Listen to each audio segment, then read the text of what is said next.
नमस्कार दोस्तों, century IAS academy में आप सभी लोगों का स्वागत है। जैसा कि आप लोग देख रहे हैं, मुद्दा क्या है? मुद्दा क्या है? यह सेंचुरी आईएएस एकेडमी की तरफ से एक नई सीरीज शुरू की गई है। इस सीरीज के अंतर्गत हम लोग करंट अफेयर्स के जो भी राष्ट्रीय अंतर्राष्ट्रीय मुद्दे हैं, उन पर एक समीक्षात्मक दृष्टिकोण विकसित करने का प्रयास करेंगे। हम लोग इस सीरीज में प्रयास करेंगे कि आप एक ऐसा दृष्टिकोण विकसित करें जो आपकी सिविल सर्विसेज की परीक्षाओं के लिए महत्वपूर्ण होता है। आप बिना किसी एक तरफ झुके हुए पक्ष विपक्ष दोनों पहलुओं को ध्यान में रखते हुए एक समीक्षात्मक दृष्टिकोण विकसित करें, एक न्यूट्रल दृष्टिकोण विकसित करें। इस ध्येय को ध्यान में रखते हुए यह प्रोग्राम शुरू किया गया है। तो आज इसी क्रम में हम लोग मुद्दा क्या है में एक बहुत ही बर्निंग टॉपिक जिसका नाम है त्रिभाषा विवाद, अर्थात त्रिभाषा विवाद क्या है? यह ऐसी कौन सी परिस्थितियां उत्पन्न हुई जिसके कारण केंद्र सरकार और तमिलनाडु सरकार आपस में एक दूसरे के खिलाफ तलवारें खींच ली हैं?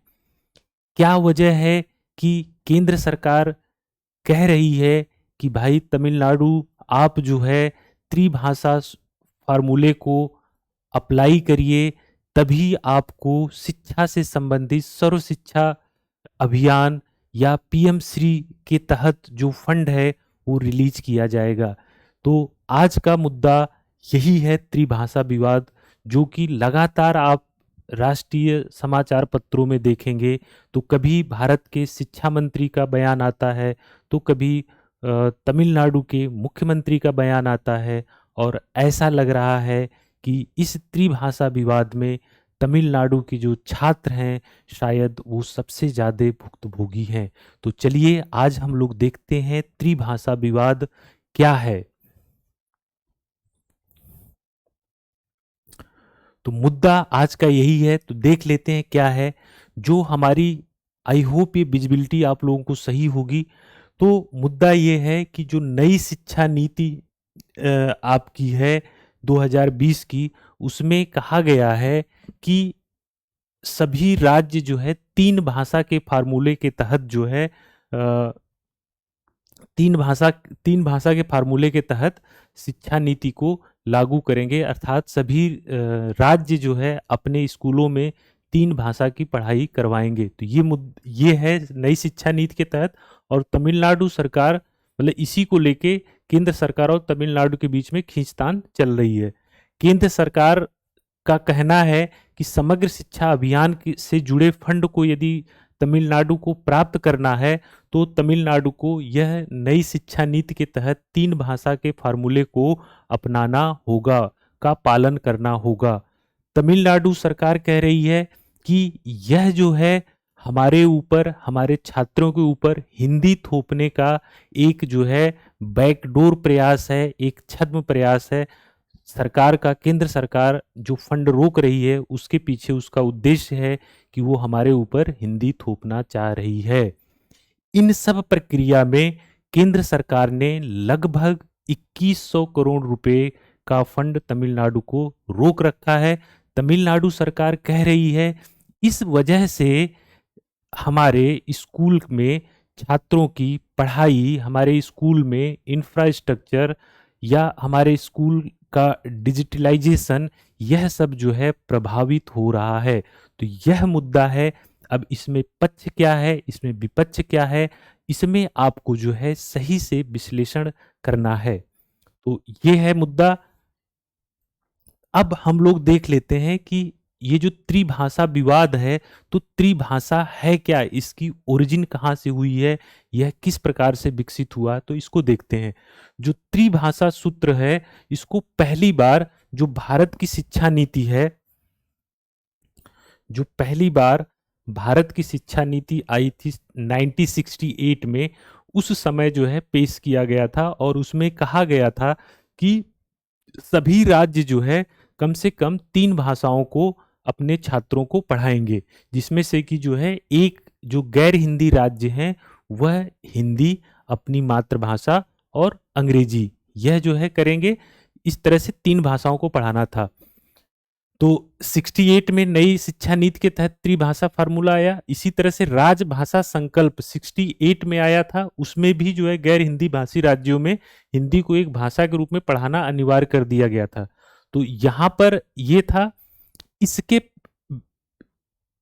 3 भाषा आप जैसा कि समझ पाए होंगे, तो इस 3 भाषा के की वजह से जो ये आया नई शिक्षा मतलब 68 की शिक्षा नीति में, तो उस समय तमिलनाडु ने बहुत भयंकर विरोध किया था और इस 68 के संकल्प के विरुद्ध तमिलनाडु सरकार ने एक अपना निजी संकल्प पारित किया, एक प्रस्ताव पारित किया, विधानसभा से पारित करवाया और उसमें जो है उसने तमिल और अंग्रेजी, यह 2 भाषा यानी कि त्रिभाषा की जगह पर 2 भाषा का जो है संकल्प पारित करवाया और अपने स्कूलों में इन 2 भाषाओं को पढ़ाना अनिवार्य किया। और कमोवेश तब से जो है यही फार्मूला तमिलनाडु में चला आ रहा था। जहां 1960 एक बहुत मूलभूत अंतर है, जहां 1968 की शिक्षा नीति जो है 3 भाषा त्रिभाषा में हिंदी को अनिवार्य करती है, वहीं जो है जो नई शिक्षा नीति 2020 है, यह भी जो है 68 के जो त्रिभाषा फार्मूला है उसी को अपनाती है। यानी कि कहती है यह नीति कि आपको 3 भाषा अपने विद्यार्थियों को पढ़ाना होगा, लेकिन उसमें इस नीति में मतलब कि 2020 की शिक्षा नीति में यह कहा गया है कि 3 भाषा में 2 जो है आपकी जो है देश की देशीय भाषा होंगी, जैसे जो संविधान में वर्णित भाषाएं हैं उनमें से कोई 2 भाषा होगी और एक अंग्रेजी होगी। अर्थात यह कहीं पर भी जो है हिंदी को जो है कंपलसरी नहीं करती है कि हिंदी ही पढ़ाना आपको जो है अनिवार्य है, जबकि पिछली शिक्षा नीति 68 वाली शिक्षा नीति हिंदी को अनिवार्य कर रही थी। तो जैसा कि आप देख सकते हैं कि नई मतलब एनईपी 2020 ने 3 भाषा सूत्र को बरकरार रखा है। हालांकि एक महत्वपूर्ण अंतर यह है कि यह किसी भी राज्य पर कोई भाषा नहीं थोपता है। यह निर्दिष्ट करता है कि सीखी जाने वाली भाषाएं राज्यों, क्षेत्रों व छात्रों की पसंद की होगी, जब तक कि 3 भाषाओं में से कम 2 भारत की मूल भाषा, मतलब कम से कम 2 भारत की मूल भाषा हो, जैसे कि तमिल, तेलुगु है ना, मलयालम, इस तरह से कोई भाषा 2 आप ले सकते हैं, एक अंग्रेजी ले लें, या हिंदी तमिल ले लें, एक अंग्रेजी ले लें। तो यह जो है नई इसी जो ये 3 भाषा वाला जो मैटर है, मुद्दा है, इसी को केंद्र सरकार कह रही है तमिलनाडु को कि आप 2 भाषा पढ़ा रहे हो, तीसरी भाषा भी जो है आप पढ़ाइए। और तमिलनाडु कह रहा है कि भैया आप जो है फंड रोक के आप जबरदस्ती हमारे ऊपर हिंदी को का दबाव डाल के लागू कर रहे हैं। तो यह 3 भाषा इस मुद्दे को लेके विवाद है। तो आपने 3 त्रिभाषा को समझा कि त्रिभाषा का डेवलपमेंट कैसे कैसे हुआ, आज की स्थिति क्या है और पिछली शिक्षा नीति की स्थिति क्या थी।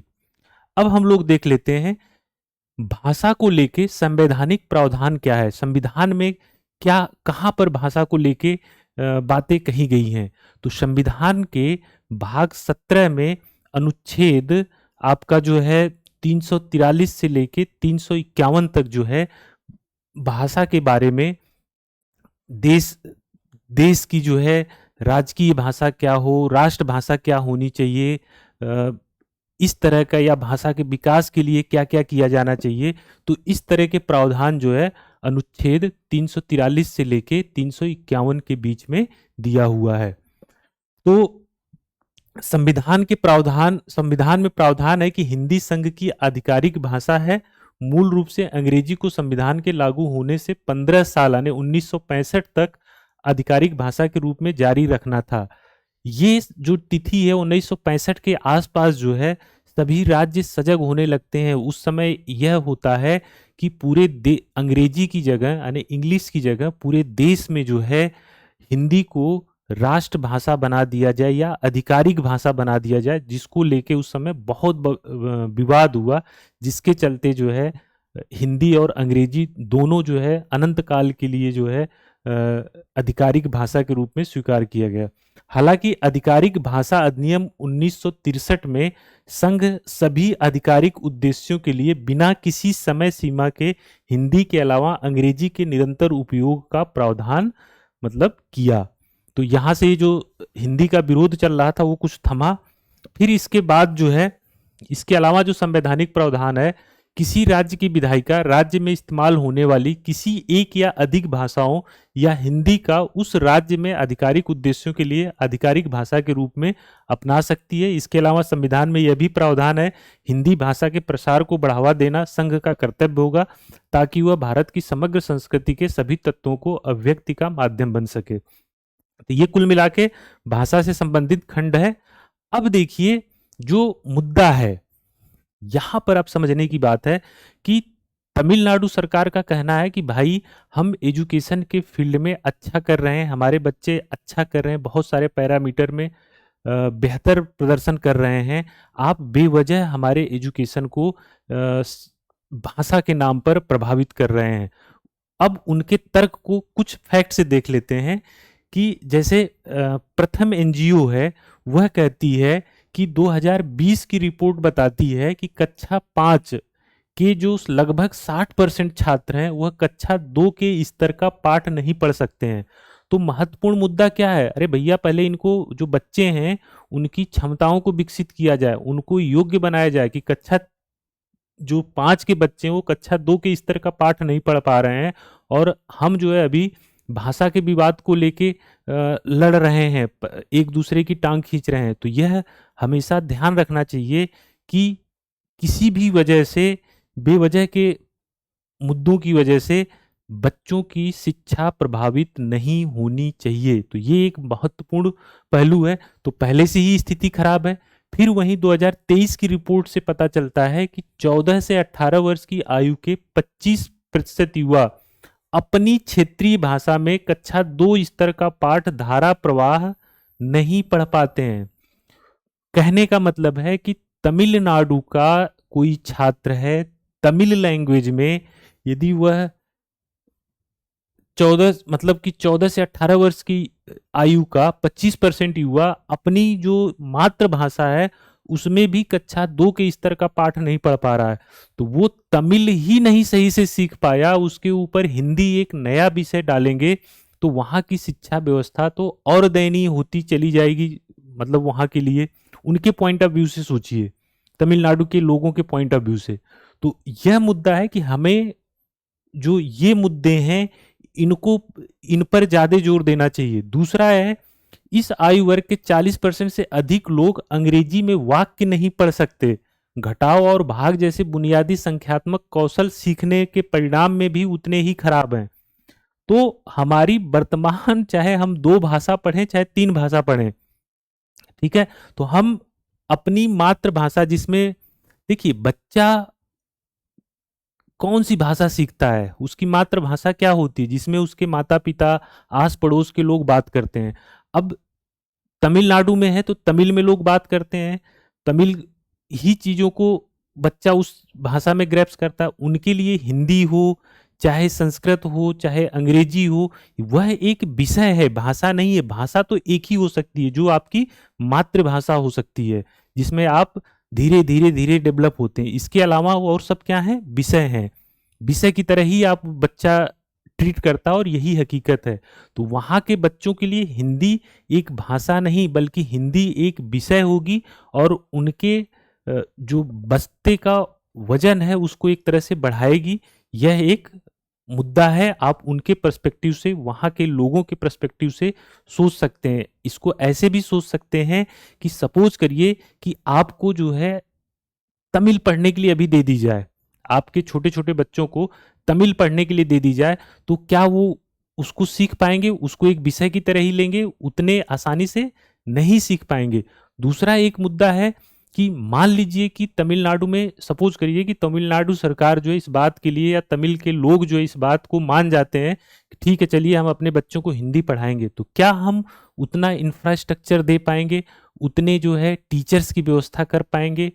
फिर वो टीचर उन बच्चों को सिखाने में हिंदी मतलब बहुत दुरूहता जो है आने वाली है कुल मिला के हिंदी को वहाँ पर बच्चों को सिखाने में, उस बच्चे को उस हिंदी का पेपर पास करने में। तो बहुत सारी ये इशू हैं, मतलब कि एक इंफ्रास्ट्रक्चर का इशू है, एक मूल शिक्षा का हमारा उद्देश्य क्या है, यह एक इशू है। फिर जो पहले से ही केवल दो भाषा पढ़ रहे हैं, हिंदी और सॉरी तमिल और अंग्रेजी, तो तमिल और अंग्रेजी में उनकी क्या स्थिति है। तो यह सब जो है बहुत सारे मुद्दे हैं। तो ये एक फैक्चुअल मुद्दा है। दूसरा जो है आप देखते हैं आगे। अच्छा, इस विवाद में आगे का रास्ता क्या हो सकता है?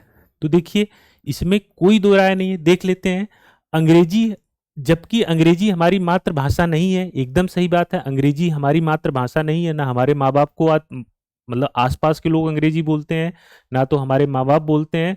वही थोड़ा बहुत ABCD सब लोग बोल लेते हैं, फिर आप मतलब धीरे धीरे सीखते हैं। लेकिन इसकी प्रवीणता हमें विभिन्न सेवा उद्योगों में वैश्विक रूप से प्रतिस्पर्धी बनने में मदद करती है, और इसलिए जो है हम लोग अंग्रेजी को सीखते हैं, इसको एक ग्लोबल भाषा के रूप में देखते हैं। भारत एक बहुभाषी देश है, यानी कि यहाँ पर कई सारी भाषाएं बोली जाती हैं, और स्कूलों में अधिक से अधिक भारतीय भाषाओं को पढ़ाने का उद्देश्य वांछनीय है। मतलब कि इतनी सारी भाषाएं हैं, तो जितना अधिक से अधिक भाषाओं को पढ़ाया जाए, बच्चे पढ़ें, उनका इंटरेस्ट उसमें जागे, तो ये बहुत अच्छी बात है। लेकिन कंपल्सन नहीं होना चाहिए। हमारे आसपास या हमारी शिक्षा व्यवस्था इस तरह से होनी चाहिए कि हम लोग उत्साहित हो कि नहीं, मुझे तमिल भी सीखना है, मुझे हिंदी भी सीखना है। तमिलनाडु के बच्चे को लगे कि मुझे हिंदी सीखना है, उत्तर प्रदेश के बच्चे को लगे कि मुझे तमिल सीखना है या मलयालम सीखना है। आप सोच के देखिए कि विंध्यन जो रेंज है, उससे उत्तर में मतलब मध्य प्रदेश, उत्तर प्रदेश, हरियाणा, पंजाब, हिमाचल प्रदेश, उत्तराखंड, इन राज्यों में दक्षिण भारत की कोई लैंग्वेज आधिकारिक रूप से नहीं पढ़ाई जाती है। कोई प्राइवेट स्कूल वगैरह हो, थोड़ा बहुत मतलब इंडिविजुअल लेवल पर प्रयास करता हो, तो वो अलग बात है। अदरवाइज कोई साउथ की लैंग्वेज इधर नहीं पढ़ाई जाती। क्या होता है, तीन भाषा के नाम पर, एक हिंदी, संस्कृत और अंग्रेजी। तो हिंदी और संस्कृत को आप देखेंगे तो हमारा एक दूसरे से पुत्री और माँ और पुत्री का संबंध है, तो मिलती जुलती है, तो हमारे लिए दोनों पढ़ना आसान हो जाता है। लेकिन गौर कर कर देखिए कि कितने बच्चे संस्कृत को समझने में, पढ़ने में सीरियस हैं इस चीज को लेके, और कितने उनके अंदर एबिलिटी है कि वो संस्कृत को समझ रहे हैं। तो ये दुर्भाग्य है, ये अच्छी बात नहीं है, ये एक्सक्यूज नहीं हो सकता है कि वहां भी फिर क्यों पढ़ाई जाए। लेकिन आज हम लोग अंग्रेजी के पीछे भाग रहे हैं, ठीक है ना। तो इवन अब जो नई जनरेशन आ रही है, वह ना तो उसको हिंदी भी मतलब अब सही से नहीं आ रही है, तो हिंदी इंग्लिश मिलके एक नई भाषा डेवलप कर रहा है, जिसको आप लोग हिंग्लिश के नाम से जानते हैं। कि भैया वो ना तो उसको सही से हिंदी आ रही है और ना ही तो सही से अंग्रेजी आ रही है, तो एक नई भाषा डेवलप हो रही है, हिंग्लिश। तो कहने का मतलब है भाषा को सीखना बहुत जरूरी है। आप जितनी आपको अधिक से अधिक भाषाएं आए, वो बहुत अच्छी बात है। यह एक माहौल इस तरह का बनना चाहिए कि बच्चे पढ़ें अधिक से अधिक भाषाओं को। हालांकि सीखने के परिणामों के मौजूदा मुद्दों और संसाधनों की कमी के कारण सरकारी स्कूलों के प्रयासों को बुनियादी संख्यात्मक कौशल के अलावा मातृभाषा, स्थानीय भाषा और अंग्रेजी के शिक्षण को बेहतर बनाने पर केंद्रित होना चाहिए। कहने का मतलब यह है कि भैया ठीक है, हमें बहुत से एक से अधिक भाषाओं को सीखना चाहिए, तीन भाषा को लागू करना वांछनीय है, तीन क्या चार भाषा को मतलब लोग सीखें, यह वांछनीय है, लेकिन कंपल्सन नहीं होना चाहिए किसी भी तरह का। जैसा कि आप जानते हैं कि शिक्षा जो है आपका जो है समवर्ती सूची का विषय है, जिसके बारे में केंद्र सरकार भी अपनी राय दे सकती है, अपने कुछ कार्य कर सकती है, और राज्य सरकार भी कर सकती है। अर्थात दोनों लोग अलग अलग नीतियां बना सकते हैं इंडिविजुअल लेवल पर। तो कुल मिला के जो त्रिभाषा का विवाद है, तो चाहिए कि सरकार, केंद्र सरकार को फंड रिलीज कर देना चाहिए, एक दोनों को आपस में मिलजुल कर एक सकारात्मक वार्ता करनी चाहिए, केंद्र सरकार और राज्य सरकार को बीच का समाधान निकालना चाहिए। किसी भी हालत में जिद पर नहीं टिक अड़ना चाहिए केंद्र सरकार को। उससे कहीं ना कहीं जो बच्चे हैं, जिनका जो पहले से ही संघर्ष कर रहे हैं, जो सरकारी स्कूल हैं, वहाँ पर संख्यात्मक जो क्षमता है, पढ़ने की भाषा को पढ़ने की क्षमता है, इवन उनकी मातृभाषा में पढ़ने की क्षमता है, वो पहले से ही कमजोर है ना। तो वहाँ पर फंड को रोककर और उनको हम लोग पीछे करने का एक तरह से काम कर रहे हैं। तो सरकार को फंड रिलीज करना चाहिए और एक सकारात्मक माहौल में त्रिभाषा को लागू करने का प्रयास करना चाहिए विदाउट एनी कंपल्सन। तो आई होप यह बात आपको समझ में आई होगी। बहुत बहुत धन्यवाद। Thank you.